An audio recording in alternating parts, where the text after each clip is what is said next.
پاکستان بڑا کلیئر ہے، کہہ رہا ہے وہ افغانستان کی مدد کر رہا ہے، مداخلت نہیں، طالبان اس کی تصدیق کر رہے ہیں، لیکن پاکستان میں کوئی ہے جو دشمن کو خوش کرنے والی باتیں کر رہا ہے؟ سنیے ذرا. پاکستان کو اپنے مرضی کے فیصلے ان پر مسلط نہیں کرنے چاہیے. ہمیں ان کی اندرونی جو پالیٹکس ہے، جو ان کا اندرونی معاملات ہیں، اس میں ہمیں انٹرفیرنس نہیں کرنی چاہیے. ہمیں جو کرنا چاہیے وہ یہ ہے کہ پوری انٹرنیشنل کمیونٹی کے ساتھ مل کر ہمیں افغان عوام کو، افغانستان کے لوگوں کو جو بہت دیر سے شکار ہیں جنگ جیسی حالت کا ان کو سامنا ہے، تو ان کو ریہیبلیٹیٹ کرنے کا، ان کو ری بلڈ کرنے کا پاکستان کو کرنا چاہیے. پاکستان کو ان کے اندرونی معاملات میں مداخلت سے دور رہنا چاہیے. سوال تو پیدا ہوتا ہے، مریم نواز صاحبہ یہ بات کیوں کر رہی ہیں؟ کس کو خوش کرنے کے لیے کر رہی ہیں؟ وہ کیا کہنا چاہتی ہیں کہ پاکستان افغانستان میں مداخلت کر رہا ہے؟ کیا ہمارے سیاسی مفادات ملکی معاملات سے بڑھ کر ہو گئے ہیں؟ اس پر بات کرنے کے لیے پروگرام میں مجھے جوائن کر چکے ہیں انصار عباسی صاحب، سینئر تجزیہ کار ہیں. خوش آمدید کہوں گی انصار صاحب آپ کو. سر، مریم نواز پاکستان کی دوسری بڑی جماعت کی اہم ترین لیڈر ہیں، انہیں ملکی معاملات میں اس طرح سے بات کرنی چاہیے سر؟ غضنفر علی صاحب بھی مجھے جوائن کر چکے ہیں، دفاعی تجزیہ کار ہیں. بہت شکریہ غضنفر صاحب آپ کا. سر، آپ کو کیا لگ رہا ہے کس کو خوش کرنے کے لیے کس طرح کی باتیں کر رہی ہیں مریم بی بی؟ ایک تو میں چیلنج کرتا ہوں، آپ مریم سے پوچھ لیں افغانستان کدھر واقع ہے، اگر آپ مجھ کو بتا دیں تو پھر آپ مجھ کو کہیے گا. اس سے پوچھیے افغانستان کے کتنے صوبے ہیں، اگر وہ بتا دے تو I can bet anything on it. اس کو کہیں افغانستان میں حکومت کس کی ہے، اگر اسے پتا ہو تو مجھ سے پوچھ لیجیے گا. دوسری بات، اب مریم کی اپنی اسٹیٹمنٹ کے اندر بہت کنٹرڈکشن ہے، اس کو پتہ ہی نہیں واٹ از شی سیئنگ. ایک طرف وہ کہتی ہے کہ ہمیں افغانستان کے انٹرنل معاملات میں مداخلت نہیں کرنی چاہیے، چلے مان لیا. پاکستان نے بھی کہا ہے کہ ہم افغانستان کے انٹرنل معاملات میں گورنمنٹ میکنگ میں بالکل انٹرسٹڈ نہیں ہے. ہم نہیں چاہتے کہ کوئی ہمیں یہ کہے کہ ہمارے فیورٹس آئے ہیں. اور اس کا آپ نے دیکھ لیا کہ جو ان کے سربراہ لگائے انہوں نے رہبری شورا کے، وہ مولانا حسن اخنزادہ جو ہیں، وہ بڑا کلوزلی لنکڈ ہے ہیبت اللہ اخنزادہ سے.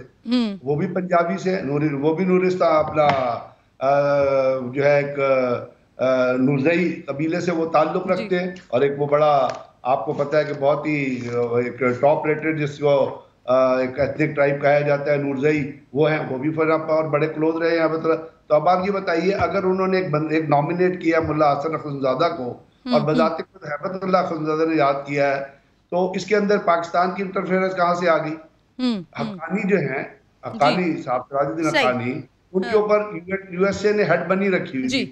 جب ان سے مذاکرات کیے، پورے مذاکرات ان کے ساتھ ہینڈل کیے انہوں نے دعا میں. غضنفر صاحب، آپ نے تو چیلنج ہی ایسا دے دیا ہے، مریم صاحبہ سنیں گی تو لیٹس سی کہ آپ کو ٹویٹر پہ کوئی جواب دیتی ہیں یا نہیں دیتی. انصار عباسی صاحب سرکار ہیں، میرے ساتھ موجود ہیں. سر، خوش آمدید کہوں گی آپ کو. السلام علیکم انصار صاحب. سر، مریم نواز صاحبہ پاکستان کی دوسری بڑی جماعت کی سر اہم ترین لیڈر ہیں، وہ کیا انہیں ملکی معاملات میں اس طرح کے اسٹیٹمنٹس دینے چاہیے انصار صاحب؟ دیکھیں، میں نے جو اسٹیٹمنٹ سنی ویسے ان کی افغانستان سے ریلیٹڈ، تو مجھے اسے بڑا عجیب لگا. اینڈ ٹو مائی ویو یہ بڑا ارسپانسبل ہے آن ہر پارٹ. بیکاز دیکھیں، یہ تو وہ بات ہے کہ جو انڈیا کر رہا ہے، یہ تو وہ بات ہے جو کہ افغانستان میں وہ کچھ ویری فیو ایلیمنٹس جو کہ پاکستان کے خلاف ہیں، وہ یہ بات کر رہے ہیں. اور یہ اس وقت بات کی گئی جبکہ آپ کو پتہ ہے کہ جو اسپوکس پرسن ہیں طالبان کے اور جو گورنمنٹ ہے اس وقت افغانستان کی، انہوں نے بڑا کیٹیگوریکلی، آپ کو پتہ ہے کل بھی یہ کہا کہ پاکستان کی طرف سے کسی بھی قسم کی، ان کو بھی یہ سوال کیا گیا، انہوں نے کہا کہ زیرو انٹرفیئرنس ہے. اور وہ یہ بھی کہتے ہیں کہ ہم کسی بھی قسم کی انٹرفیئرنس کسی بھی ملک کی ہو پاکستان سمیت، وہ برداشت نہیں کریں گے. تو مجھے نہیں سمجھ آتی کہ کس کو سن کے یہ بات کی انہوں نے. ہو سکتا ہے کہ انہوں نے کوئی میڈیا یہ جو ٹویٹر کے اوپر یا سوشل میڈیا کے اوپر جس قسم کی باتیں، انڈین ٹیلی ویژن چینل جو جھوٹ بول رہا ہے جس قسم کا، اور وہ پوری دنیا میں ایکسپوز ہوا، ہو سکتا ہے اس سے انفلوئنس ہو گئی ہوں. لیکن میں یہ کہتا ہوں کہ اگر انفلوئنس ہو بھی گئی ہوتی تو اس طرح کے موقع کے اوپر اس طرح کی بات کرنا بڑا انوائز ہے آن ہر پارٹ. اور کہہ رہے ہیں آپ رسپانسبل سا اسٹیٹمنٹ ہے ان کا. سر، نواز شریف صاحب کے بیانات بھی سر ماضی میں دنیا بھر میں پاکستان کے لیے بڑا شرمندگی کا باعث بنے.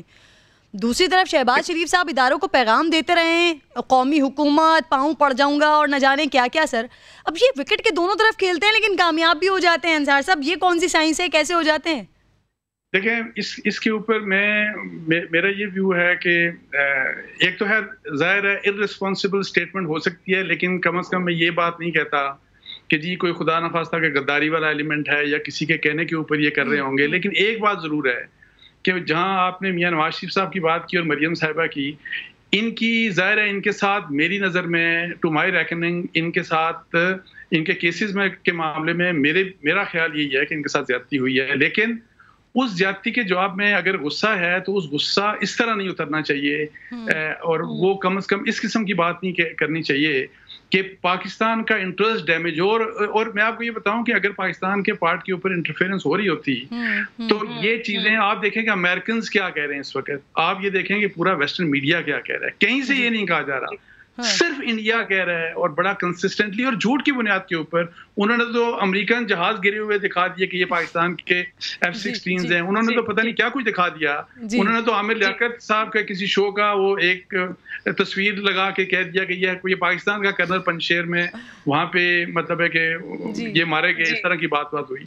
تو یہ دس از ویری انوائز. اور میرا خیال ہے کہ obviously سر اس طرح کے اسٹیٹمنٹس کے بعد obviously پھر کوشچن اٹھتا ہے مریم صاحبہ کے اس اسٹیٹمنٹ پر. بہت بہت شکریہ.